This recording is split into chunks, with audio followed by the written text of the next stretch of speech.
Hello there guys, and welcome to Storm Infinite. I am Commander Storm, and in this video I'm going to be giving you a very basic guide on how not to die in conflict zones. So before we start, I'd just like to say that I have already actually made a previous video about conflict zones. It's the 8 basic rules of conflict zones, and basically it covers a set of rules that I came up with that seemed to work for me when I first started working with conflict zones to make money with them. So if you haven't already, please feel free to go check that out.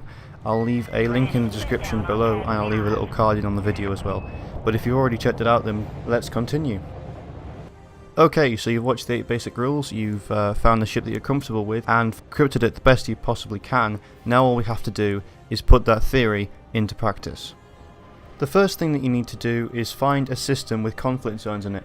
Now usually the best way to do that is just to look on the galaxy map for a system that's either stated as anarchy, which means that no one really controls it, or in a state of war. If you find them, they usually have some form of conflict zone in them, and then you can use them to start making some money. Currently I'm in a system called 51 Ariatis, which is approximately 67 light years from Sol, if I can remember properly. The system seems to be quite good. It's got quite a few conflict zones, and it's also got a few hazardous resource extraction sites as well, which means I can do a video later on bounty hunting in resource extraction zones. Okay, so we're now currently in a conflict zone. This is a high intensity conflict zone, so it looks like the Revolutionary Party is the best one to go for because they have got a Python, so I'm going to go with them, and then we're going to have to choose a target. Providing we can get close enough, I think that might be quite a good target to go for, because he's already being shot at.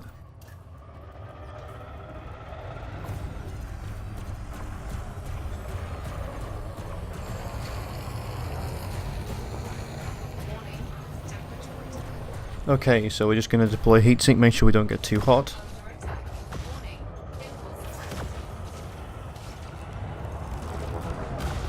Okay, he's quite damaged now. Looks like he's at 54%.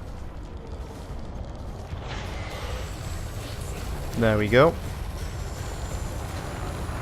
I'm going to try and deploy a shield cell bank, or a shield cell.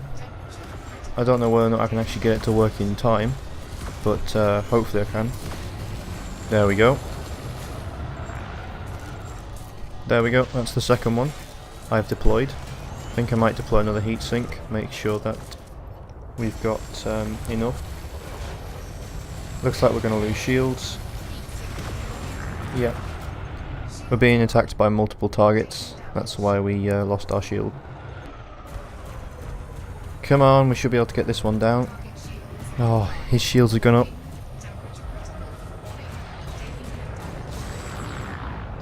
There we go. And that's our target destroyed. 28,000 credits for that. Now we're being attacked by someone else. Who is it? It looks like a federal dropship, I think. By the looks of things, we might want to get out of here. Yep, it's not looking good. It's been about a week since I last did in the conflict zones.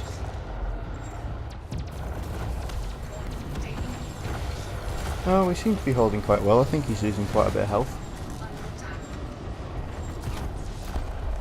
Okay, so the main basic tips that you need to remember when you're in conflict zones are that you need to choose a target, you know, that you can actually go for and then you're confident that you can destroy. It doesn't matter if it's bigger or smaller than you, as long as you know that you're confident that you can destroy it, then go ahead. And you need to keep an eye on the status of your ship and of the enemy ship as well. So you need to watch what's happening on your ship, you know, what your shield strength, what your health is, how much power you've got in your distributor and stuff like that. If you keep your eye on that, then you've got more of an idea of what's going on. And if you keep your eye on your enemy ship as well, things like shields and health as well. You can also target specific systems, which does increase the rate at which you can destroy a ship. But it does take a little bit of time to get to it, so if you're going into that menu trying to look for targets to destroy, generally you only really do that on a larger ship because it takes too long just to actually, you know, find the ship, find the system. Sorry. So you're best off only really doing that on larger ships, and you can only do that if you're really confident in what you're doing. So generally it's just keep an eye on what's going on around you, Things like when the ship, I got enemy ships trying to attack me, I didn't really notice that because I'm a bit of a numpty.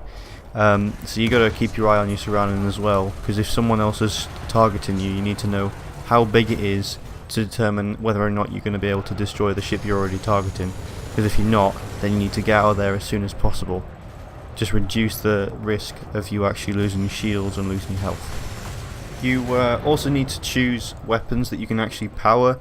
Things like going for, like you saw on mine, a load of pulse lasers and beam lasers doesn't really work because you run out of power quite quickly.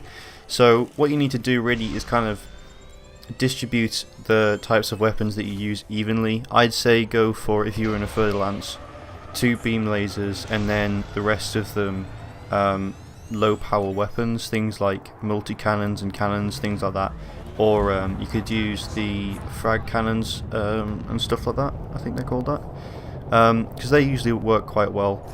That then balances the power output, which means you can basically just keep firing at them without having to stop. Generally does actually slightly increase your heat capacity sometimes, but that can cool down pretty quickly, and when you've got a heat sink it's almost instant.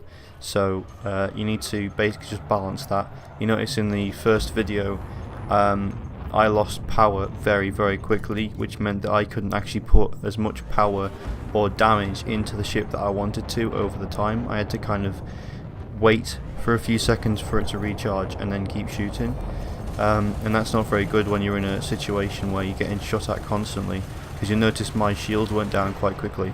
So it's very important to make sure that the weapons and things are evenly balanced. As always, thanks very much for watching, guys. If you liked the video, please like it.